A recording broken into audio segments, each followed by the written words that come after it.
أعوذ بالله السميع العليم من الشيطان الرجيم من همزه ونفخه ونفثه بسم الله الرحمن الرحيم الحمد لله رب العالمين والصلاة والسلام على رسولنا محمد وعلى آله وصحبه ومن والاه. So we're going to start off inshallah with check-ins. I strategically put certain questions in place. So what do you remember or what do you know about the growth mindset? This is a very important key phrase. What is your current process looking like? As in, like, what are you doing right now? What is your, how are you getting from point A to point B essentially? And how confident are you, or how not so confident are you in your ability to teach your realistic targets and goals? And I mentioned the word realistic in parentheses because I want to emphasize the point that they have to be realistic goals and targets.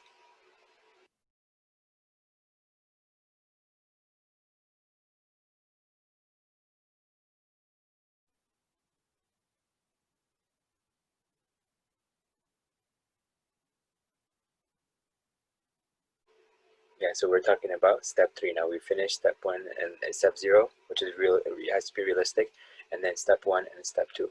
And we differentiated vision from goals and objectives. We said vision. We're using it in the sense of the overall end. Look at the destination that you want to be the day that the angel of death comes, essentially, right? But when it comes to, or like after the day, like, but actually, yeah, the day the angel of death comes, because after that everything is based on that, essentially, right? So then we talked about we said goals and objectives. We're using it in the way of saying, for example, the steps along the way, right? Or like mini goals that help you achieve the bigger picture, bigger vision. So it's still reaching those goals, reaching those checkpoints need processes and stuff, right? Okay, so today we're talking about just kind of breaking up um, the things into mile markers and checkpoints as one of the strategies to get to the overall bigger picture. And we looked at last time some of these things and how, like, the same idea of taking it step by step, going over time and stuff, checkpoints and so on, had led to these things and stuff. So you can look at the previous discussions or previous recording, inshallah, for reference on these specific details and stuff, inshallah. Now, notice the ending is our learning, right? And so today we're going to talk about that. We're going to spend a little bit more time on that.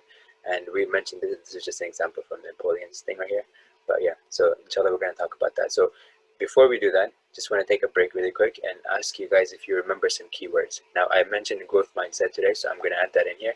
But I want you also to see if you have anything else that you remember so far from the previous discussions, in all the webinar, all the classes or the sessions that we had so far. Just whatever you remember that were keywords that would be useful in the process discussion, because a lot of those things that we mentioned were very important things that can be used or that should be used when it comes to the process aspect. So really quick over here, anything that you guys remember in addition to these words right here. I'll stop over here. If you guys have more things and stuff, you can send them to me separately, and I'll put them into this document, inshallah. Or if you can't think of anything, no problem. The homework is still going to be connected to something like this, inshallah. Okay, we'll go ahead and proceed, inshallah. So the question is, but first, let me dramatize a little. But first, how do we learn? Because the processes that we use are learned behaviors. So let's talk about that. How did we start when we were little? So this person, she did a TED Talk, and I'm gonna show it to you. I'm gonna speed it up, but I just want you to get the gist of it, right? It'll be about 9 minutes sped up, inshallah. But just remember to focus on how babies think and how we can draw lessons for ourselves. And look at this, the framing that she does. Look at how she speaks about this. Look at how she compares adults and babies and stuff, right? And how can we benefit from that? Because again, she's focusing on the process. There's a difference between the end goal and the process to go from where you are to the end goal. Okay, a lot of times people chunk it all up. So they sorry, not chunk it. They put it together. They sort of like put everything together, and they sort of like treat that as one topic, right? The process, the end, the beginning, everything they just treat it as one thing, right? They just treat the concept as something, right? And so this is where a lot of overwhelm can happen too, because they might be giving you a strategy for the process of getting from A to B, right? or they might be talking about the end, the end goal or the objective of the vision, or they might be talking about where you stand currently, right? But you might not be thinking about the same aspect of that concept. You might be thinking about, for example, the end vision, and they might be speaking about the process. And so it might seem like you guys are, on a different page, while you're just looking at the same page at a different angle, essentially, right? So just something to keep in mind. So here we go. Can you see this, by the way? Can you see this, and can you hear it? Yes. Okay, and you can also hear it, right? Yeah. Okay. What is going on in this baby's mind? If you'd asked people this 30 years ago, most people, including psychologists, would have said that this baby was irrational, illogical, egocentric, that he couldn't take the perspective of another person or understand cause and effect. In the last 20 years, developmental science has completely overturned that picture. So in some ways, we think that this baby's thinking is like the thinking of the most brilliant scientists. Let me give you just one example of this. One thing that this baby could be thinking about, that could be going on in his mind, is trying to figure out what's going on in the mind of that other baby. After all, one of the things that's hardest for all of us to do is to figure out what other people are thinking and feeling. And maybe the hardest thing of all is to figure out that what other people think and feel isn't actually exactly like what we think and feel. Anybody who's followed politics can testify to how hard that is for some people to get. We wanted to know if babies and young children could understand this really profound thing about other people. Now, the question is, how could we ask them? Babies, after all, can't talk, and if you ask a 3-year-old to tell you what he thinks, what you'll get is a beautiful stream of consciousness monologue about ponies and birthdays and things like that. So how can we actually ask them the question? Well, it turns out that the secret was broccoli. What we did, Betty Repicoli was one of my students and I, was actually to give the babies 2 bowls of food. 1 bowl of raw broccoli and 1 bowl of delicious goldfish crackers. Now, all of the babies, even in Berkeley, like the crackers and don't like the raw broccoli.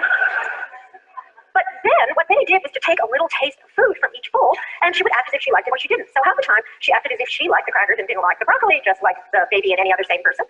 But half the time, what she would do is take a little bit of the broccoli and go, broccoli, I tasted the broccoli, And then she would take a little bit of the crackers and she'd go, oh, yuck, crackers, I tasted the crackers, ooh, yuck. So she acted as if what she wanted was just the opposite of what the babies wanted. We did this with 15 and 18-month-old babies, and then she would simply put her hand out and say, can you give me some? So the question is, what would the baby give her? What they liked or what she liked? And the remarkable thing was that 18-month-old babies, just barely walking and talking, would give her the crackers if she liked the crackers, but they would give her the broccoli if she liked the broccoli. On the other hand, 15-month-olds would stare at her for a long time if she acted as if she liked the broccoli, like they couldn't figure this out.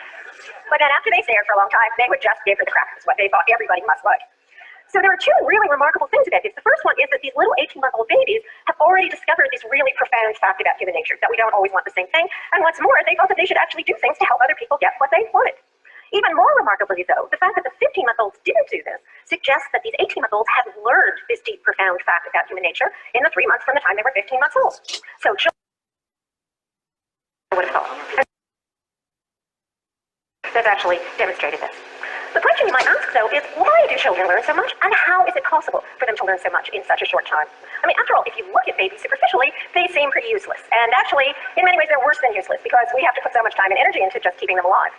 But if we turn to evolution for an answer to this puzzle of why we spend so much time taking care of useless babies, it turns out that there's actually an answer. If we look across many, many different species of animals, not just us primates, but also including other mammals, birds, even marsupials like kangaroos and wombats, it turns out that there's a relationship between how long a childhood a species has and how big their brains are compared to their bodies and how smart and flexible they are.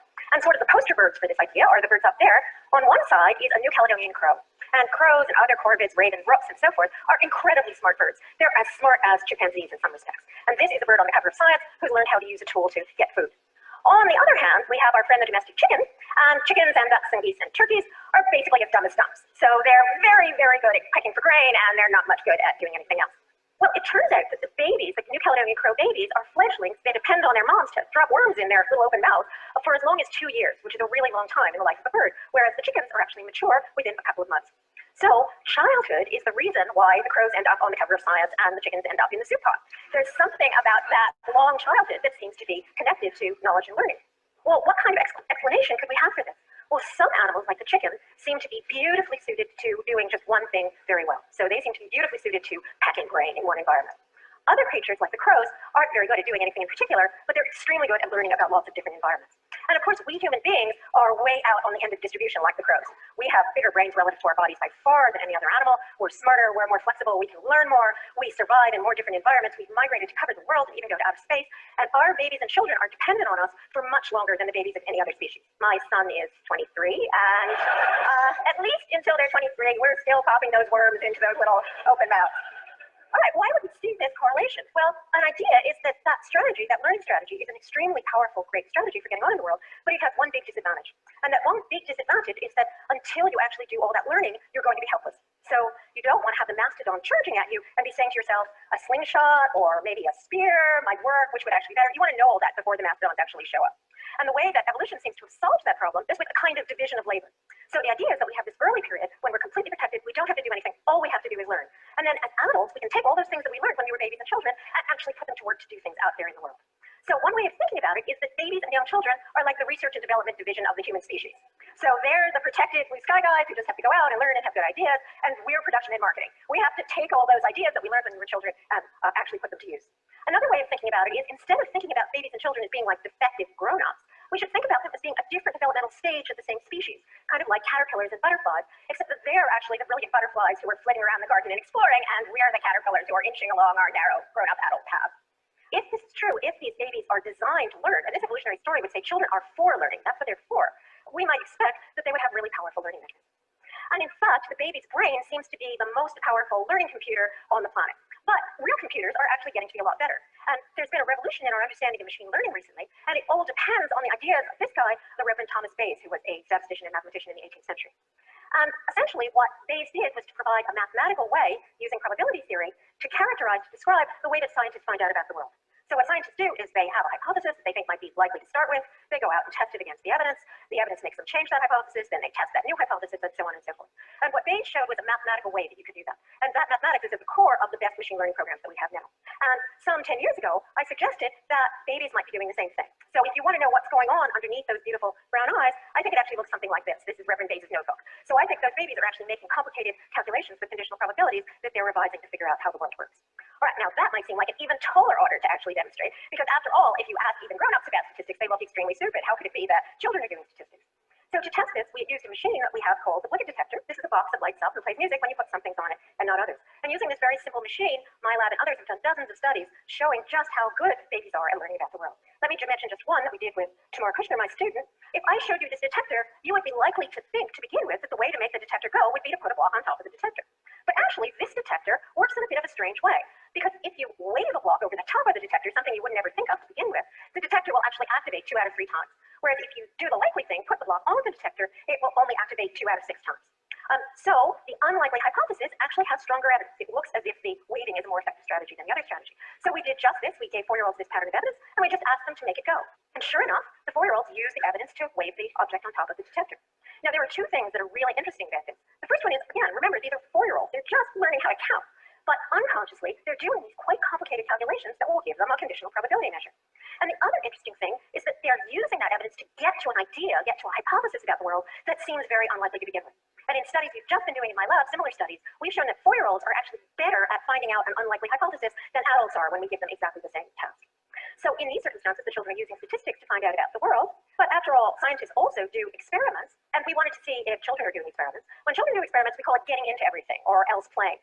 And there's been a bunch of interesting studies recently that have shown that this playing around is really a kind of experimental research program. Here's one from Christine Laguerre's lab. What Christine did was use our Wicked detectors, and what she did was show children that yellow ones made it go and red ones didn't, and then she showed them an anomaly. And what you'll see is that this little boy will go through 5 hypotheses in the space of 2 minutes.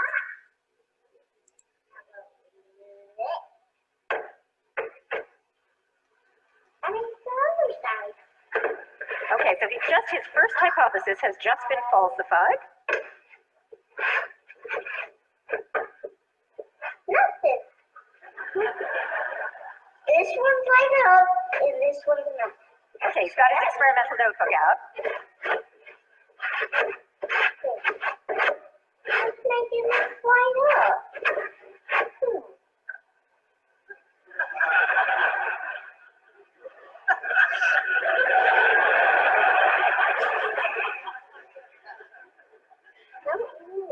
Every scientist will recognize that expression of despair, right?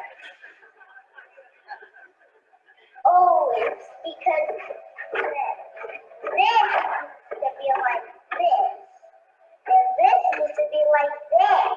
Okay, hypothesis 2. That's right.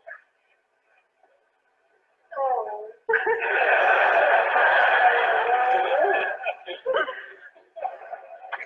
Now this is his if you tell the experiment to do this, to try putting it out over onto the other location. Not working either. Oh, because the light goes only to here, not here. Oh, the bottom of this box has electricity in here, but this doesn't have electricity. Okay, that's the fourth hypothesis. It's lighting up. So we need to put 4. So we need to put 4 on this one to make it light up and 2 on this one to make it light up. Okay, there's the fifth hypothesis. Now that is a particularly adorable and articulate little boy. But what Christine discovered is this is actually quite typical. If you look at the way children play, when you ask them to explain something, what they really do is do a series of experiments. This is actually pretty typical of 4-year-olds. Well, what's it like to be this kind of creature? What's it like to be one of these brilliant butterflies who can test 5 hypotheses in 2 minutes? Well, if you go back to those psychologists and philosophers, a lot of them have said that babies and young children were barely conscious if they were conscious at all. And I think just the opposite is true. I think babies and children are actually more conscious than we are as adults. Now, here's what we know about how adult consciousness works. And adult attention and consciousness look kind of like a spotlight. So what happens for adults is we decide that something's relevant or important, we should pay attention to it. Our consciousness of that thing that we're attending to becomes extremely bright and vivid, and everything else sort of goes dark. And we even know something about the brain, the way the brain does this. So what happens when we pay attention is that the prefrontal cortex, the sort of executive part of our brain, sends a signal that makes a little part of our brain much more flexible, more plastic, better at learning, and shuts down activity in all the rest of our brains. So we have a very focused, purpose-driven kind of attention. If we look at babies and young children, we see something very different. I think babies and young children seem to have more of a lantern of consciousness than a spotlight of consciousness. So babies and young children are very bad at narrowing down to just one thing, but they're very good at taking in lots of information from lots of different sources at once. And if you actually look in their brains, you see that they're flooded with these neurotransmitters that are really good at inducing learning and plasticity, and the inhibitory parts haven't come on right yet. So when we say that babies and young children are bad at paying attention, what we really mean is that they're bad at not paying attention. So they're bad at getting rid of all the interesting things that could tell them something and just looking at the thing that's important. That's the kind of attention, the kind of consciousness that we might expect from those butterflies who are designed to learn. Well, if we want to think about a way of getting a taste of that kind of baby consciousness as adults, I think the best thing is think about cases where we're put in a new situation that we've never been in before. When we fall in love with someone new, or when we're in a new city for the first time. And what happens then is not that our consciousness contracts, it expands. So that those 3 days in Paris seem to be more full of consciousness and experience than all the months of being a walking, talking, faculty meeting attending zombie back home. And by the way, that coffee, that wonderful coffee you've been drinking downstairs, actually mimics the effect of those baby neurotransmitters. So what's it like to be a baby? It's like being in love in Paris for the first time after you've had 3 double espressos, which is, that's a fantastic way to be, but it does tend to leave you waking up crying at 3 o'clock in the morning.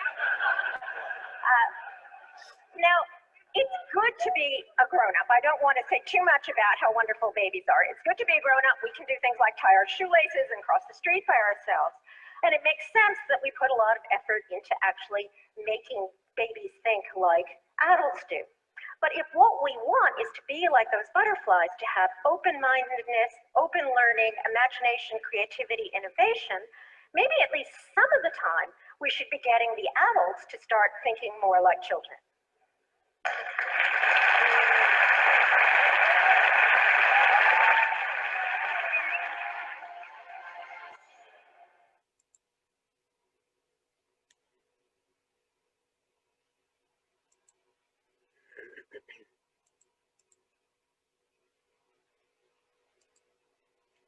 Okay, and here's the link for that.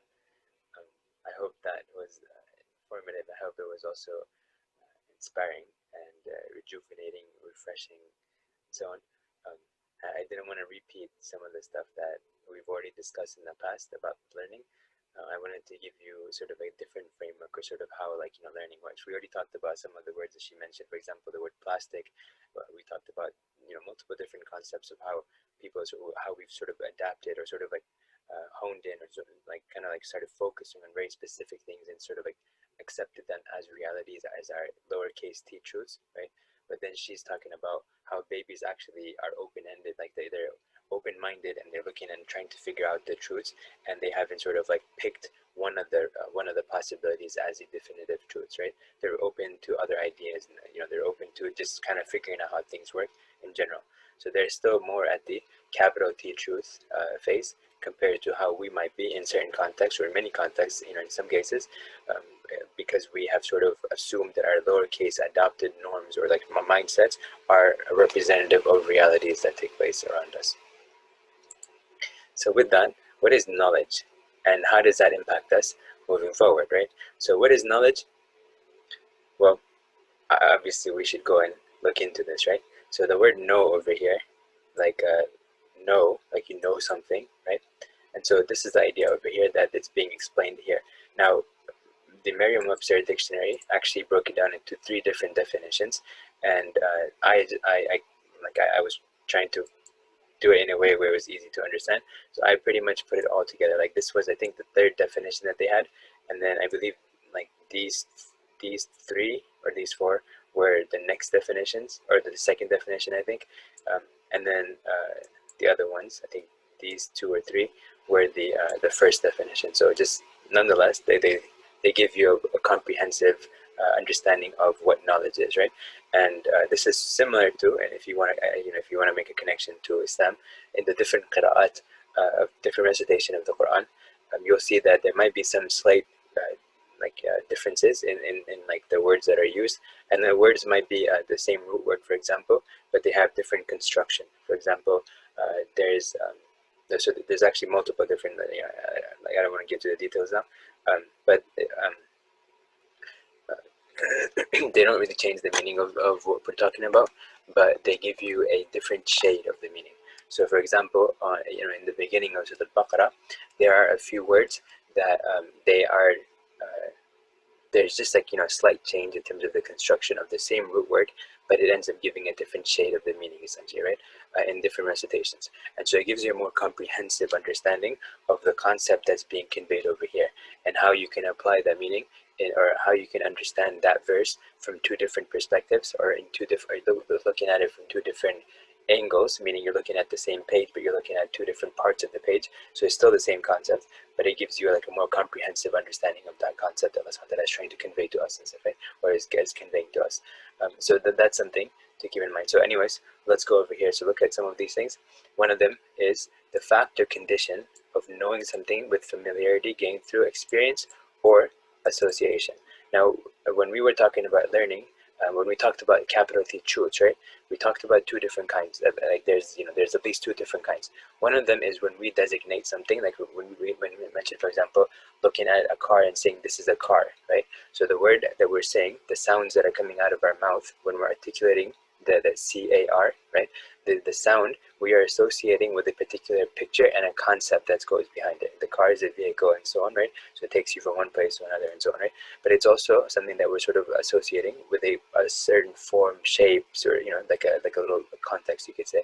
And so this is put together in our brains, and our brains then make this connection. And every time one of these descriptions are brought up, then we remember everything about it, right? Everything that's associated with this comes along with it. If we add more details, more associations, like the name of the car, the types of different cars, for example, you might have SUVs, you might have vans, you might have trucks, you might have, just like regular 4-door cars, you might have sports cars, coupes, and whatever. There's different forms, right? But these are different aspects of the same concept.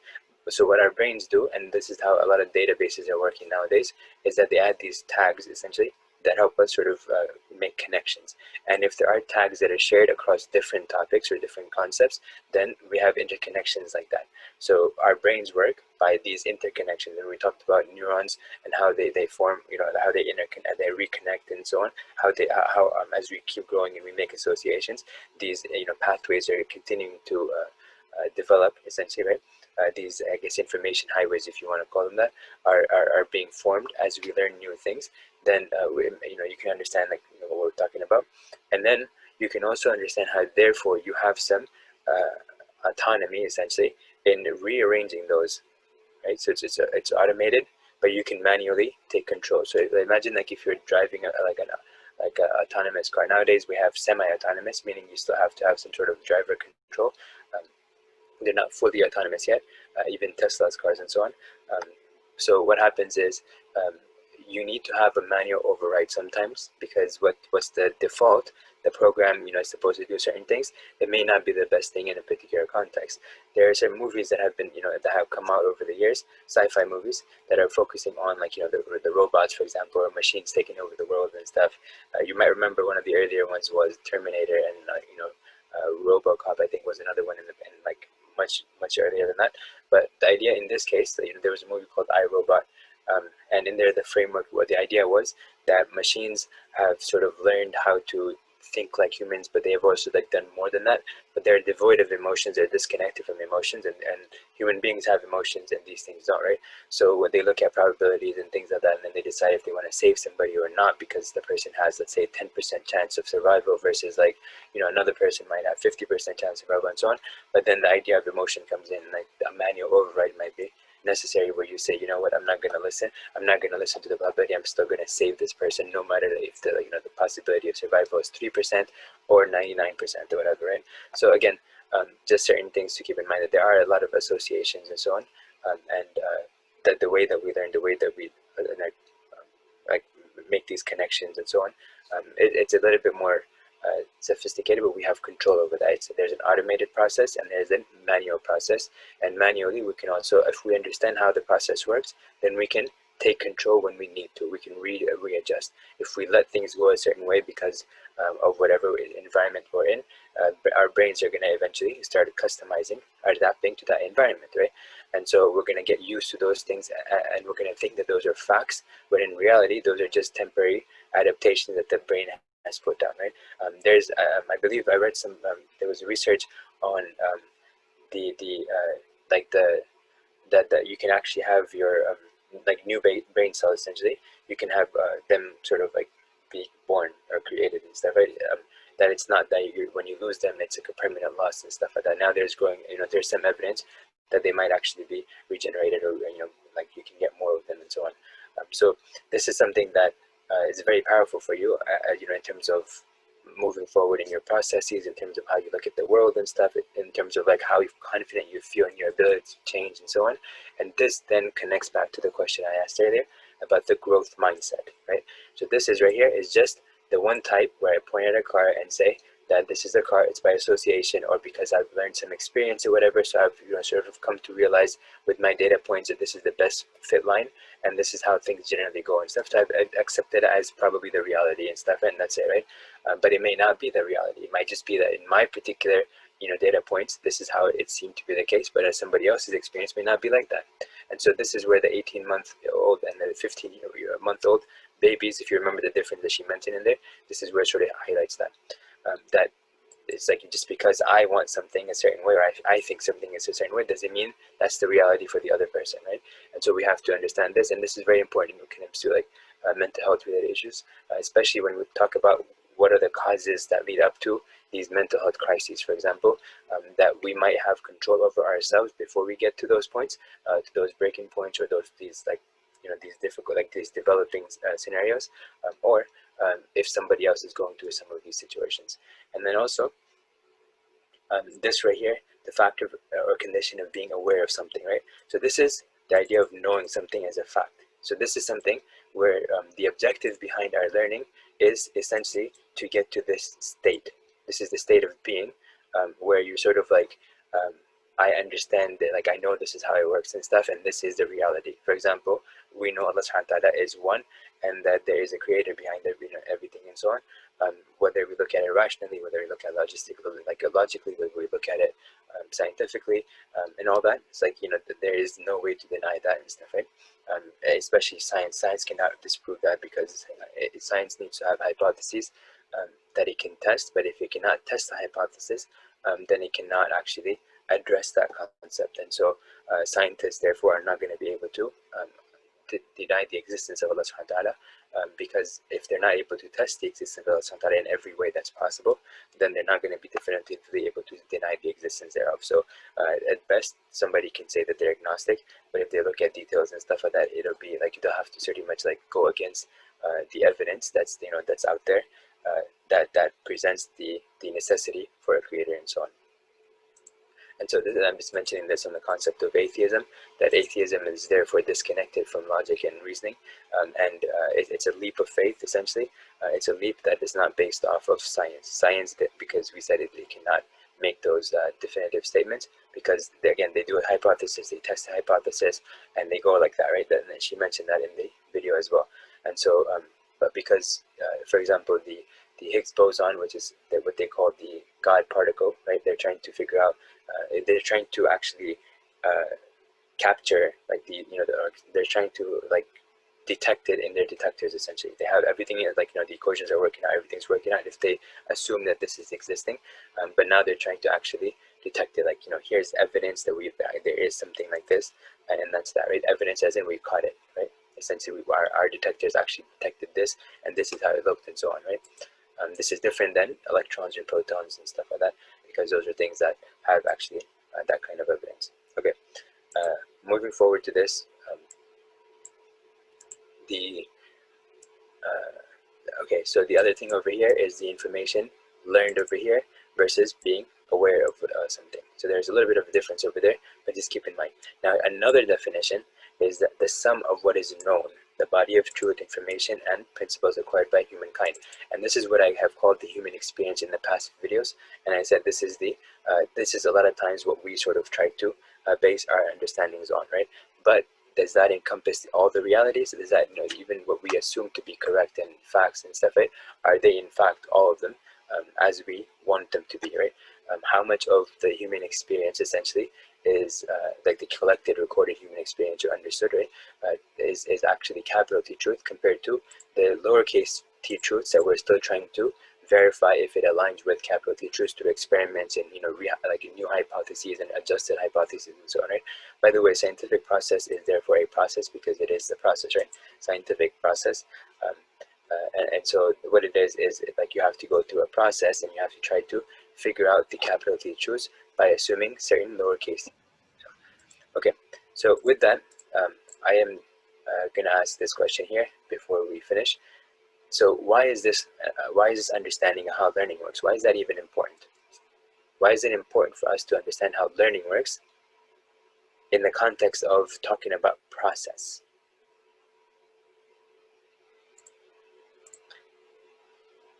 So here's a question to follow up. Where did you learn your methods? Where did we learn our methods in terms of how we go through processes? In terms of the processes we ended up, adopting, how did we end up learning them? How did we decide we want to do this over that? This is where she was mentioning in the video about how we sort of have a spotlight view, right? And the babies have this lantern view, right? So we sort of decided that we're going to go with this method because of certain reasons, right? And we ignored every other possibility. And then we started utilizing this method until we sort of told ourselves, subconsciously at least, that this is the right way to do things. And this is the way that I need to do it. We sort of assume that these are capital T truths that are fixed and they're not fluid, as in I cannot change them and stuff, right? This is what we sort of adapted. And we sort of like accepted and said, okay, this is what we're going to go on. So where did we get that?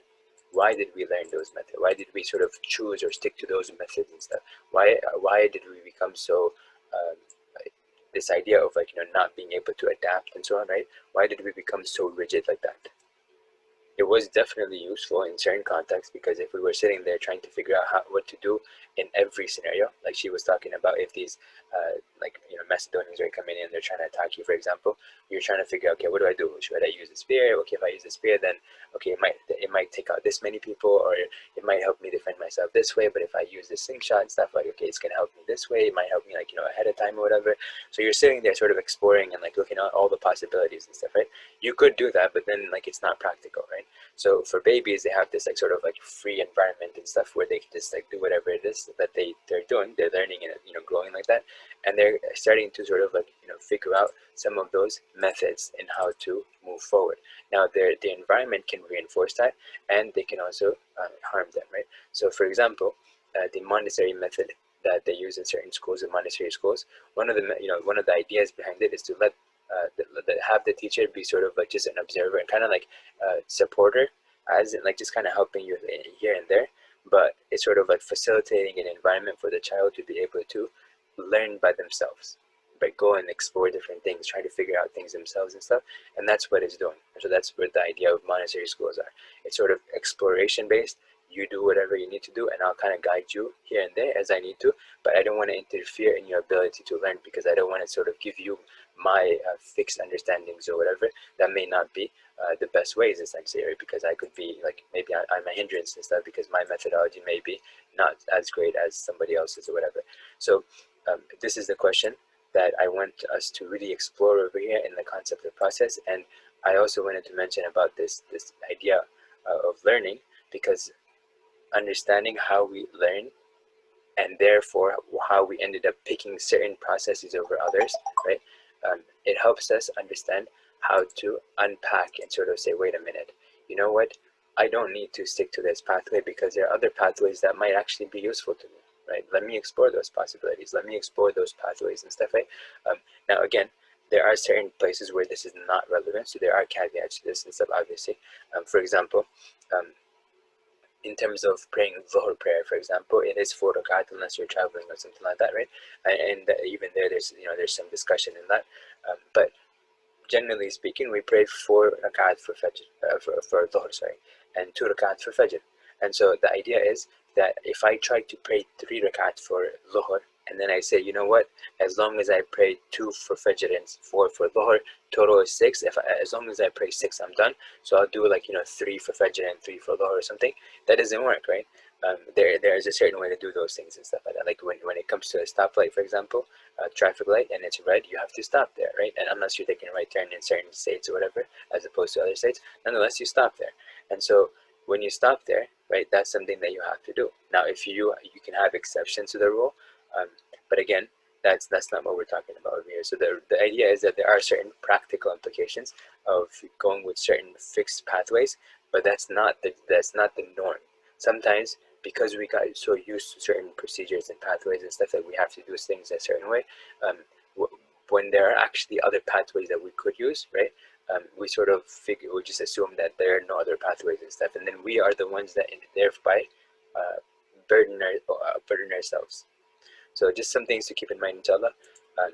Before we conclude, I want us to see some of the sources of our processes. Where did we get these ideas from? Where did we learn all these things and so on? And just, something like that. So if you have any comments, if you have any ideas, some of the sources where you pick, you or somebody that you know, somebody who you might know, somebody that you might have heard of, or yourself, whatever, sources of learning of processes that you are aware of, essentially. And then we'll go into looking at the application of that information that we're going to take in our process discussion. Because if we know where it's coming from, if we know how we sort of ended up picking one pathway over another, and why people generally tend to do that, and what kind of pathways they've done, then we can sort of address those and sort of go back and reassess them, reevaluate them, reframe them, and sort of unpack them and say, do I need to do this? This is the right way, or is this the only way? Whatever. I can have those discussions then, right? So with that, I'm just going to give you some time, inshallah, so if you guys have anything to mention. And in the meantime, I'm going to read to you one passage, and then I'm going to close out, inshallah. So some sources that you guys have, you can mention in the chat. You can say it, out loud, and I'll type them. And yeah, go ahead. And in the meantime, let me read this to you really quick. There's another video. I didn't show that one, but it is by a lady named Dweck. And so it says, and I'm reading something from one of the books that I have from one of the courses.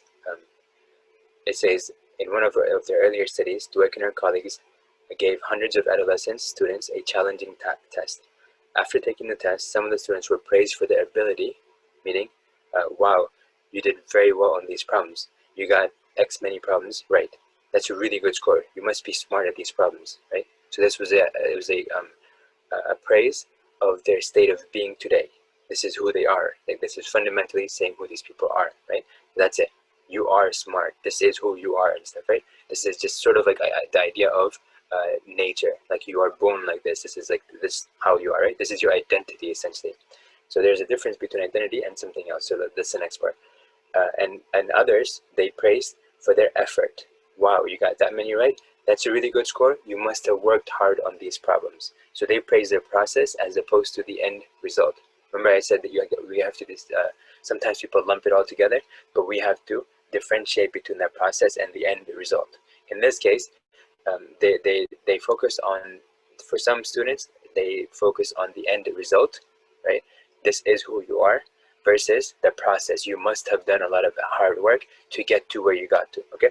Now, then it continues, it says, the researchers later gave the students the choice to tackle an easy or a hard task.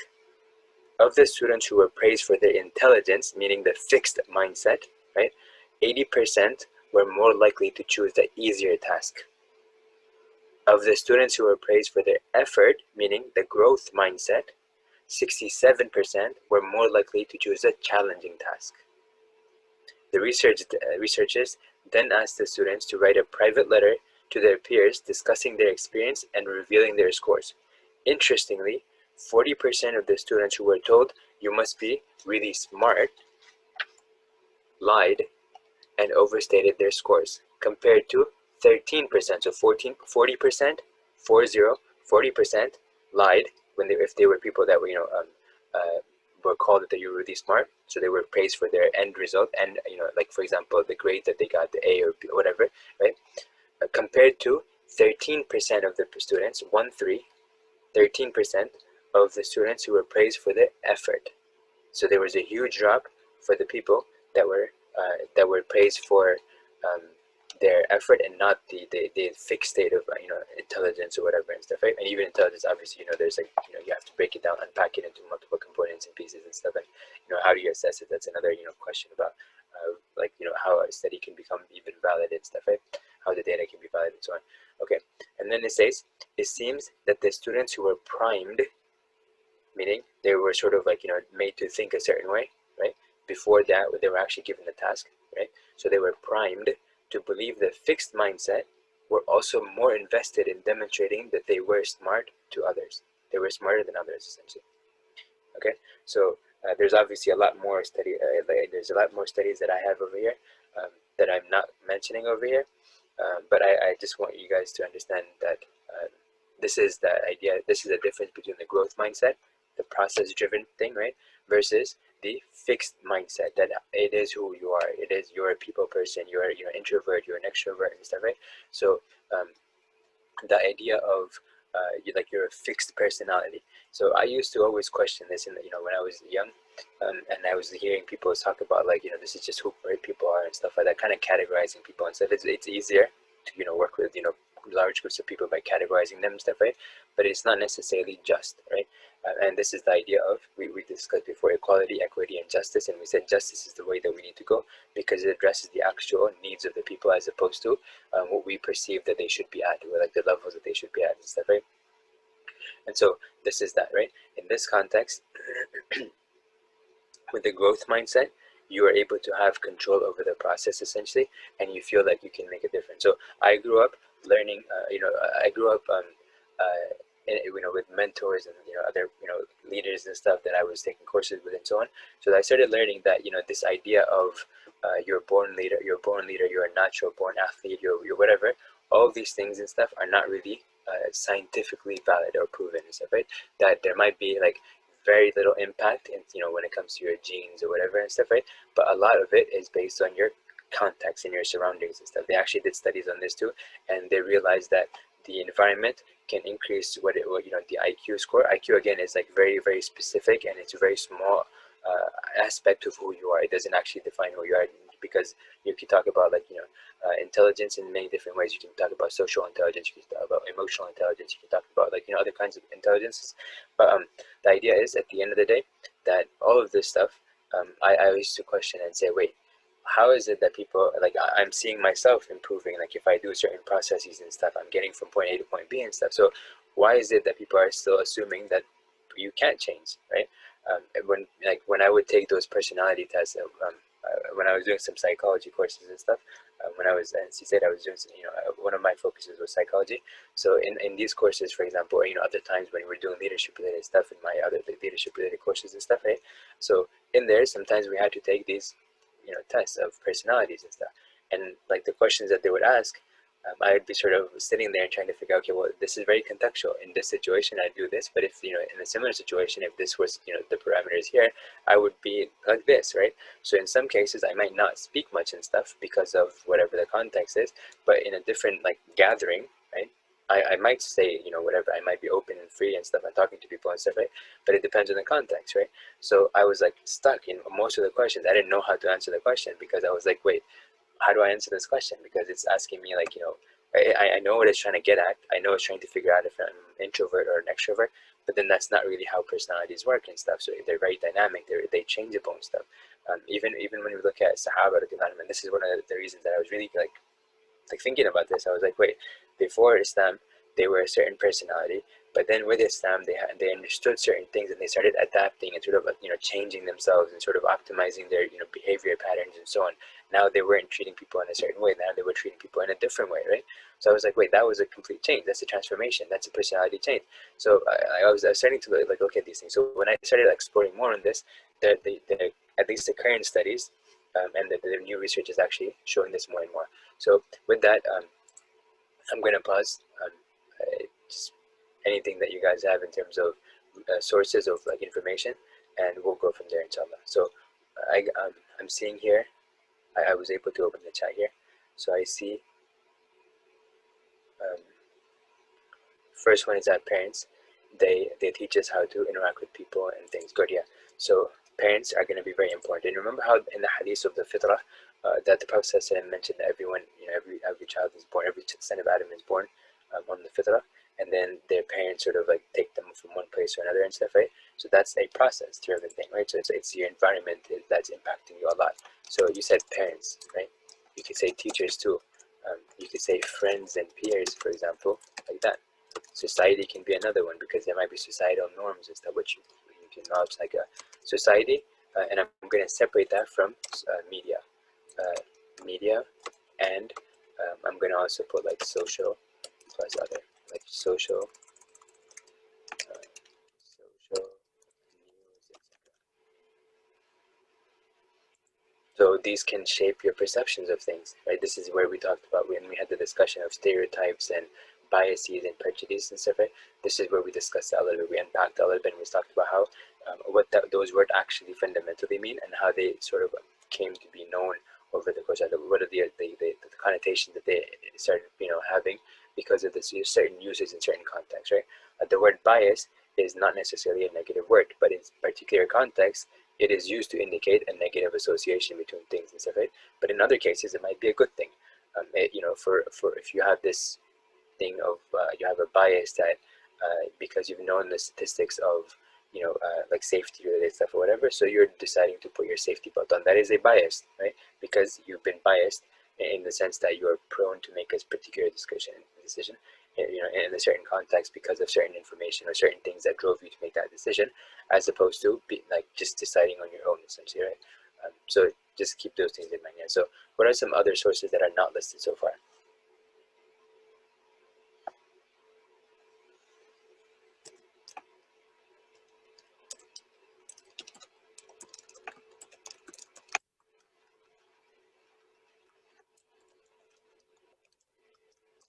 So,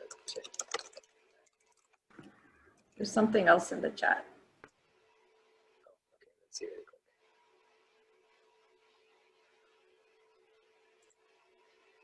Okay. So personal experiences.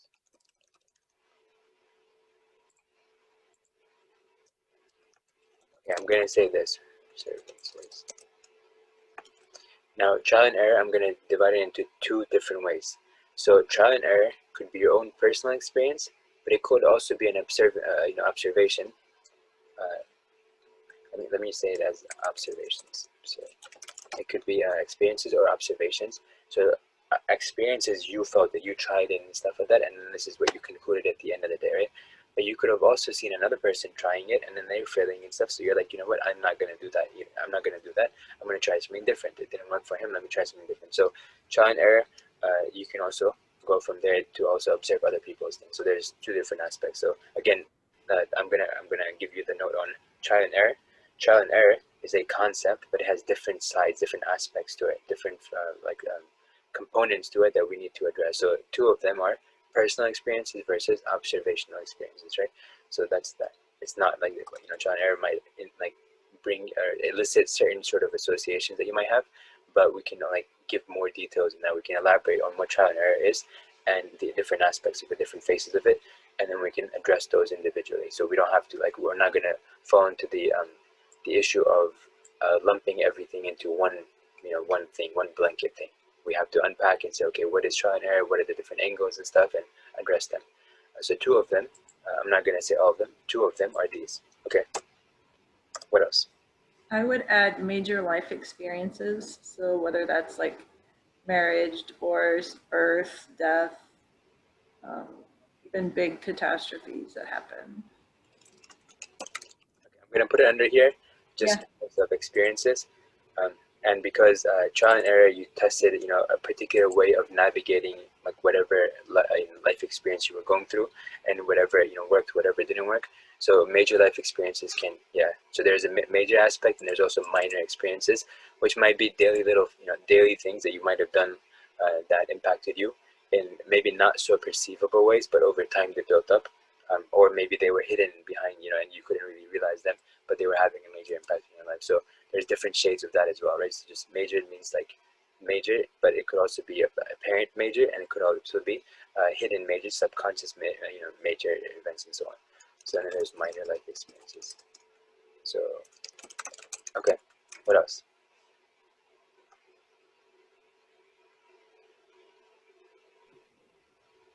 I'm not sure if it goes under life experiences. Maybe it does. But I know a lot of times when people travel, they end up changing their ways of doing different things, especially if they travel to an unfamiliar, like another country, or, they experience the culture of another place. Mm-hmm. Okay, multi-context exposures. How's that? Multi-context exposures. So, and I'm putting it over here because that would be more of an observational thing, right? So trial and error could be just kind of observing what other people are going through, what other people's realities are by like figuring it out. It could be done through observation. It could be through like personal interactions that you had with them. So obviously, this is not a final categorization, and by no means is like something that's like comprehensive and stuff.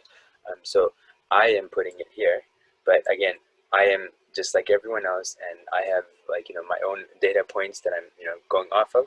And when we sit down and we like converse and we sort of brainstorm and say, okay, well, I think it should go here, and another person says I think it should go here because of this and this reason, and I might not have thought about that. So be like, oh yeah, you know what, you're right and stuff. I didn't think about that. So we just adapt and accommodate and stuff, right? So having that diversity of experiences and skill sets and so on has that value in these contexts and stuff. So again, I'm just putting it here. Um, people can like recategorize a lot of these things, reframe them. They can, like, for example, I can say human beings around us, and that could include like all of this. This could be more like non-human things, for example, and we can categorize it like that. This could also be like that. I mentioned this as a separate thing to say, for example, like who we perceive as experts, and they may not be experts. In here, they may be experts, or like at least like in these cases and stuff, they may be experts, right? So the idea of perceived versus real experts, right? But again, you can categorize like each of these people under this category as well. So I'm just, this is just like as we're going along, just for the interest of time. But the reason I explained this, the reason I went into this like extension on explaining like why I'm the idea of categorization and stuff is because and the idea like I'm a human being and I'm doing it like the way that I'm putting it, but it's not final. The reason I mention this is because I intend for you guys to unpack how you've sort of assumed how to navigate certain contexts in your lives. right? And this is the audience that listening to this, right? The viewers of this presentation, wherever they might be, whenever they might be listening to this, just that's my intention of it. Just unpacking it and saying, okay, just because I have it like this does not guarantee that this is exactly how it should be, or that this is the reality and stuff, right? It's just a categorization. We can, when you look at it yourself, you might realize, okay, well, there's different shades of things, right? We talked about perception, so perceived versus real, right? There's lowercase t truth versus the capital T truth, and then I can recategorize these there. Okay, if I'm having that discussion, right, I could do that. Maybe if I'm having a different discussion, I might need to do it in a different different format. So be very flexible in terms of how you do this. This is the idea of brainstorming. You just put everything on the table, you sort of discuss, and you rearrange, you do all that. And this goes back to what she was talking about, babies, right? In the presentation, she was talking about babies and how babies are sort of just like, looking at everything, mixing and matching, analyzing, like exploring and things like that. This is also sort of similar to the Montessori method of learning. So it just going back to how we used to be when we were children, mentally, right? To help us get out of difficult situations, because we sort of kind of like cornered ourselves in the corners, because of the way we ended up assuming that there's only one pathway to success in every scenario, right? So if we take a step back and say, wait, I don't need to be in this path, I can take a different path and get to the same end result. Okay, if that's more realistic, if that matches with capital T truth, then yeah, let me do that. I don't need to be stuck here and thinking that I can't get out of this situation, right? So we have that autonomy, we have the ability to navigate things like that. So with that, anything else that you guys have on this?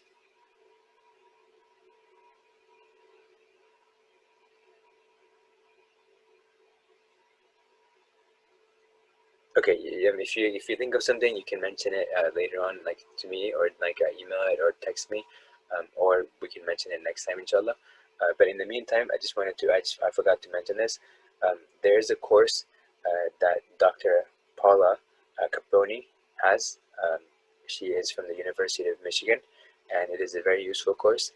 It's talking about this exact idea of the mindset, the growth mindset, and there's a book with it, and that's the book I was reading from.